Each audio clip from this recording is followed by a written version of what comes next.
are supporting these issues are small little disgruntled minority.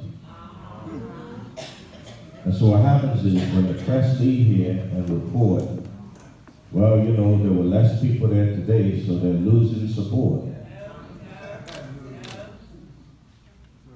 We know the narrative, don't we know it? So now, let me just put one or two little things in perspective. When people start calling for a boycott of the union, the issue is not boycotting union gas. You know that, don't you? The issue is to silence and suppress a voice that defends and champions the cause of our people.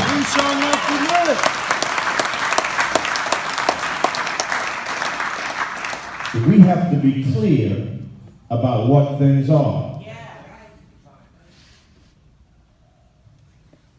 They said, well, Tweed doesn't have the support of the church. Where's the church? Well, guess what? The head of the church came. So now the issue is not, well, he doesn't have the support of the church. The issue was, we haven't heard from the members of St. Paul. Well, St. Paul has issued several press statements.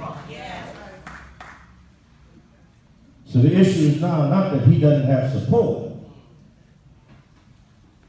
The issue is now what? Oh, they didn't advertise. And in the revised policies, now remember, policies are not law. Policies are not legislative. Policies constitute guidelines.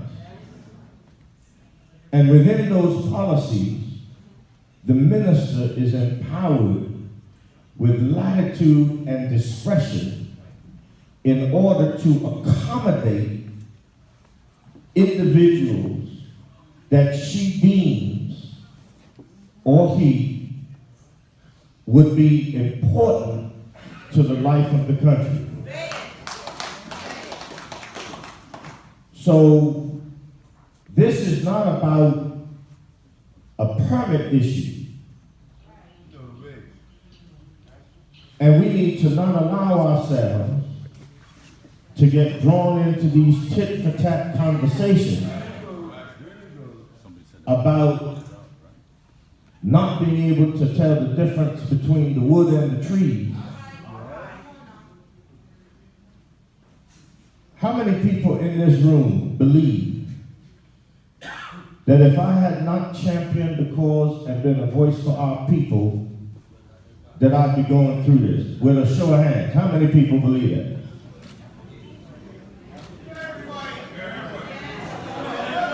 But watch this. No, watch what I'm trying to demonstrate. This isn't for us. This is for them.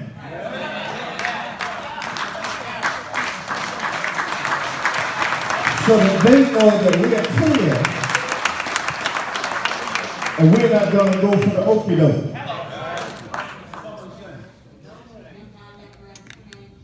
You don't like free speech. You don't like freedom of assembly. You don't like freedom of the press. And where are these great institutions? Human Rights Commission. Whoops. Center for Justice. Whoops. You know why? Because those organizations and entities represent them. That's why unions and churches represent us.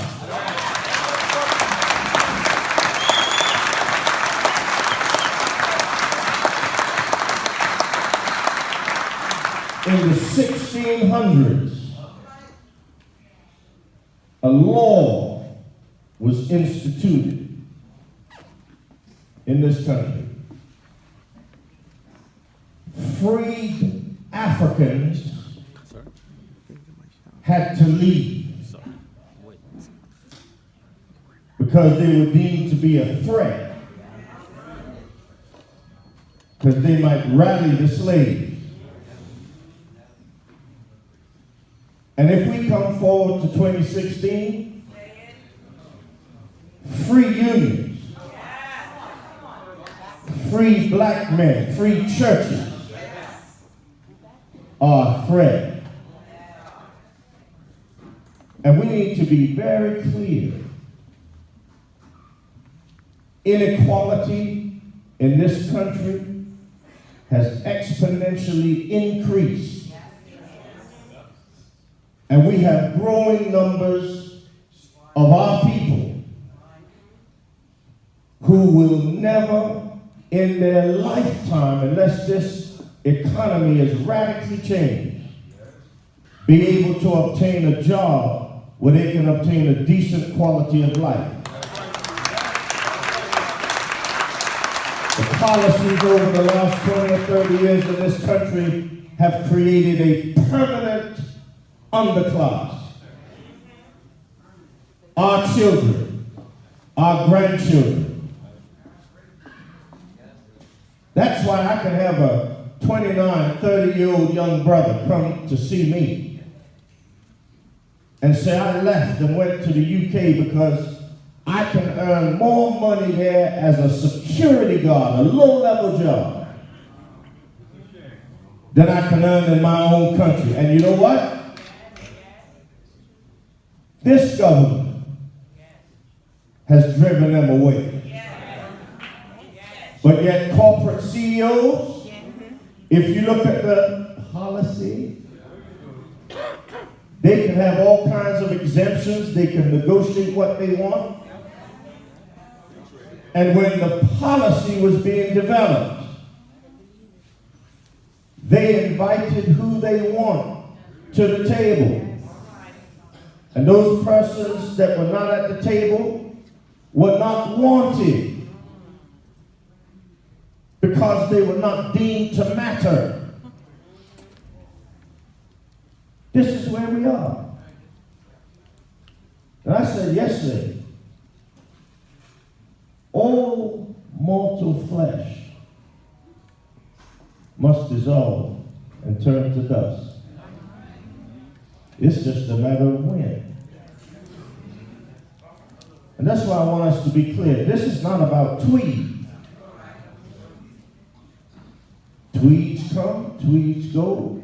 Haywards come, Haywards go. Furberts come, Furberts go. We all come and go. But if we allow the unjust system to continue to perpetuate and silence and suppress our people, then I close with what Brother Chris said. Every slave don't want to be free.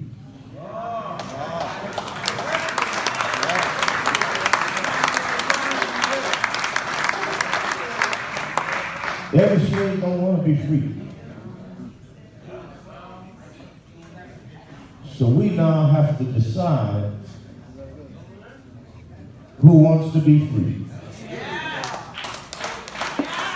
This time we're going to ask if the media will excuse us, and we're going to gather together and talk shop.